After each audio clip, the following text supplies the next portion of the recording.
அவர்கள் சொன்னார்கள், அல்லாஹுடைய இல்லங்களோடு நெருக்கத்தில் இருப்பவர்கள், அல்லாஹுடைய இல்லங்களை நிர்வகிப்பவர்கள், அல்லாஹுடைய இல்லங்களோடு தங்களுடைய வாழ்வை இணைத்து வைத்திருப்பவர்களை அல்லாஹ் ரப்புல் ஆலமீன் நேசிக்கிறார்.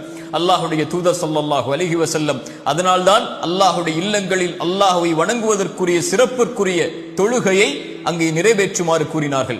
அல்லாஹுடைய தூதர் ஸல்லல்லாஹு அலைஹி வஸல்லம் அவர்கள் சொன்னார்கள், ஒரு முறை பள்ளிக்கு வந்து தொழுகைக்கு தயாராகி கொண்டிருக்கிறார்கள். நபித்தோழர்கள் பள்ளிக்கு வருவதற்கு தாமதமாகிறது.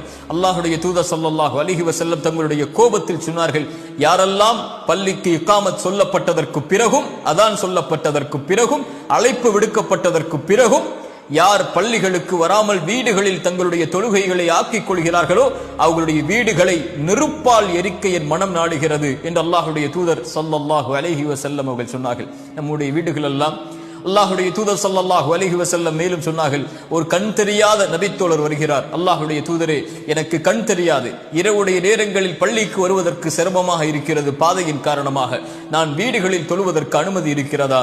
அல்லாஹுடைய தூதர் ஸல்லல்லாஹு அலைஹி வஸல்லம் கேட்டார்கள், அதானுடைய சத்தம் உன்னுடைய காதில் விழுகிறதா?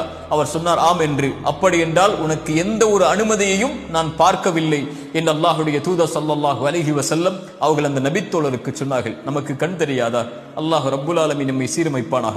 அல்லாஹுடைய தூதர் ஸல்லல்லாஹு அலைஹி வஸல்லம் சொன்னார்கள், உங்களுடைய வீடுகளுக்கு அருகில் அல்லாஹுடைய இல்லங்களை அமைத்துக் கொள்ளுங்கள். உங்களுடைய ஊர்களில், உங்களுடைய மக்கள் வாழக்கூடிய இடங்களில் அல்லாஹுடைய இல்லங்களை அமைத்துக் கொள்ளுங்கள். அதை சுத்தப்படுத்துங்கள், அதை நறுமணப்படுத்துங்கள். அது அல்லாஹுடைய இல்லங்கள் என்று அல்லாஹுடைய தூதர் ஸல்லல்லாஹு அலைஹி வஸல்லம் சொன்னார்கள்.